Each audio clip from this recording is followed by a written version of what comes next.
Hello and welcome. And today I want to talk about if you have pelvic pain, should you use a pelvic wand or should you use pelvic dilators? So these are going to be specific to women, people with vaginas. This doesn't apply to men. There is some rep stuff, but I don't ever use that in my clinic. So I often recommend both of these tools, the pelvic wand or pelvic dilators. And so let's talk about when to use each one. So the pelvic wand is for specific tight points in the vaginal pelvic floor muscles. And dilators are more for if you have general tightness. So if you can't tolerate penetration, tampons, pelvic exams, probably the vaginal dilators are for you. If you can tolerate those things, but maybe like sex hurts or you have pelvic pain, then probably the pelvic wand to get to more specific points. That's kind of the difference. The pelvic wand can go to like work on specific points of tightness. The dilators are like a general stretching of the muscle. So those are kind of like my two overarching themes. So let's look at this. So this is pelvic model, and the red at the bottom is representative of the pelvic muscles. So this is the pelvic wand I use. It's by Intimate Rose, and it's kind of this S shape. So it's basically your hand. So the pelvic floor muscles are not going to go beyond this first curve. What I tell my patients in the clinic is the pelvic floor muscles are really just to the first one or two knuckles. And so that is, less than actually the first curve, but they're similar. So the pelvic wand, it basically just becomes an extension of your hand. So what we do is insert it and then kind of just move it around, find the tight points, work on them specifically. And so that's what this is good for, to get to specific tight points if you have very specific things. This is another pelvic wand. I give people this option. They generally like this one. This is silicone on the outside, so there's a little bit of give to it, but it's stiff. I can't bend it at all. And it's that way on purpose because you want to press into the muscle, right? So we want to press into the muscle to work it. So it's kind of similar, we call this web space between your thumb and first finger. It's kind of like that. I can press into it and hold it and work out the tightness. This is like that at the tip. And you can kind of see they have this kind of general first curve together. Ugh, I can't hold them both. So this kind of curves the same as this one, but this has a longer handle. So about to here, it's not that flexible, but this part I can straighten, I can bend this way, I can bend that way. So it kind of just gives a longer handle than this one. Maybe for our patients who have a big belly, whether they're pregnant or have a lot of belly fat, this might be a good option, but in general, my patients like this one better. This is also by Intimate Rose. So that's that. Those are pelvic wands. I also want to say one more thing about pelvic wands. Now there's a lot of products out there for perineum stretching, which can be similar to a pelvic wand, but sometimes they're a little bit different. So one of my patients was recently showing me one by Freedom, and I'm a little biased to this because this is thinner and you can really manipulate it around to where you need it. So I don't have the Freedom one, but I have this one called Perineum, and this is the perineum stretcher. So this is something you do towards the end of pregnancy to help stretch out. The perineum is the space between the vagina and the rectum, and that's the most common place to tear during childbirth. And so the perineal stretchers aren't meant to manipulate around. They're meant to kind of just go in and stay. So the Perimom, this is hard plastic, so it's also a lot wider, thicker than the pelvic wand. Most of my patients are intimidated by this, but it's meant to not manipulate and to have this thumb hold so it's a little bit easier to grip. I'm left-handed. This is made exclusively for the right hand. I mean, you could use it in your left hand, but it's designed for the right hand.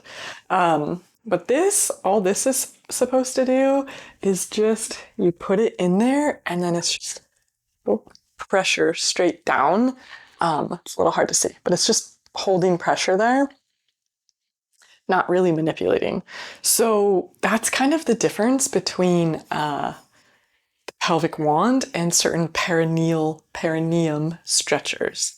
So they're similar, but this is not meant to manipulate, just hold pressure and stretch. So that's those products. Dilators come in a set, usually. You can buy them individually, but they are meant to just insert, and then they just stay.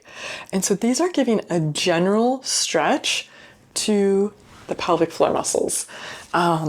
These ones are floppy. There's a bunch of different brands of this. These ones are pretty soft. I've seen ones that are even softer that are great for people that have had like radiation treatments in their pelvis, or the skin is fragile. These ones I like. This is also by Intimate Rose. I like this because it's we can manipulate it, but it has some stiffness to it, but it's not too uncomfortable. I've been doing this for 20 years almost, and at the beginning, all we had was hard plastic. So imagine this thing, but in this shape, this hard plastic. I don't know if you can hear that. If you have pelvic pain and you can't tolerate penetration, you're supposed to stick something that's hard plastic up there. So much better design nowadays.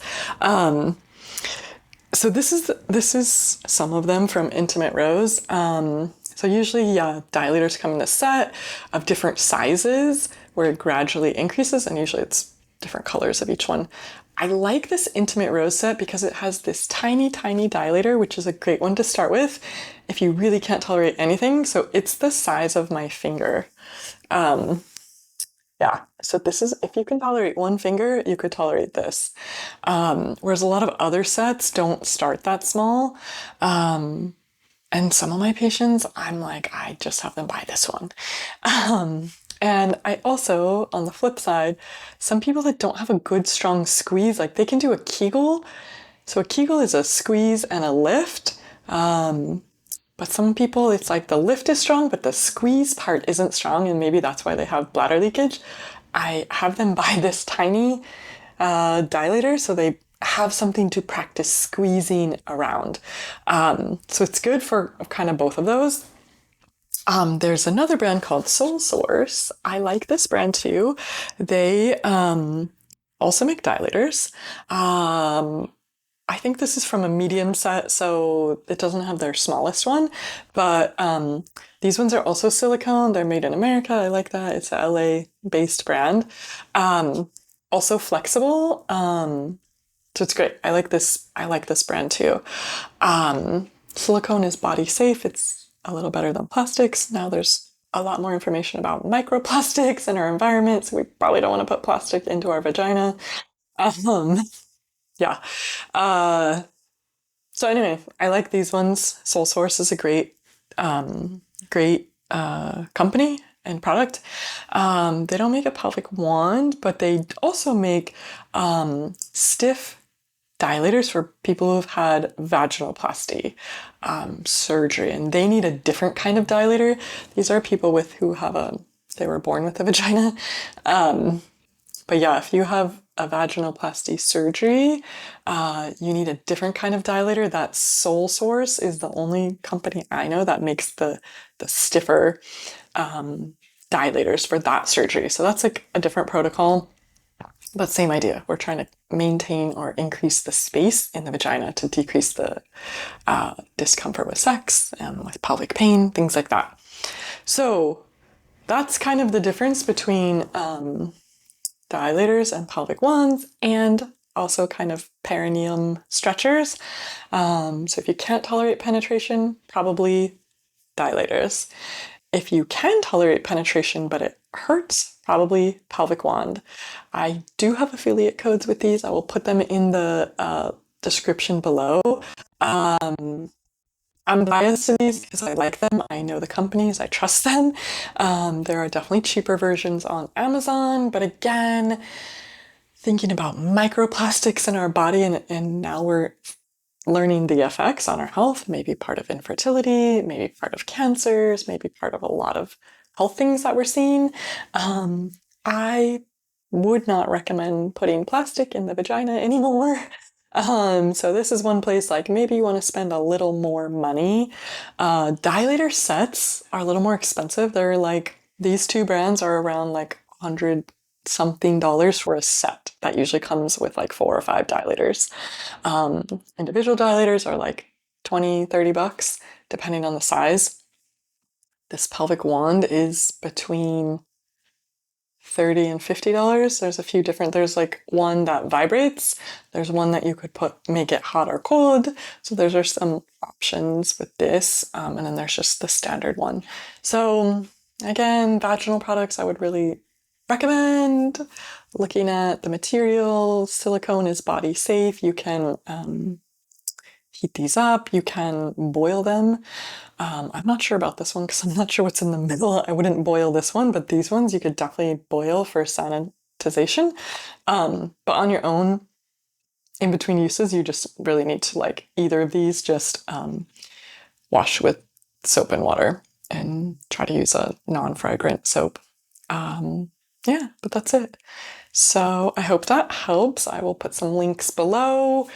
And also see a pelvic floor therapist if you can, even a virtual session so they can sort of talk through and get you on the right track. You know, I see a lot of people who buy these products, don't really know how to use them, and then they end up coming to pelvic floor therapy later.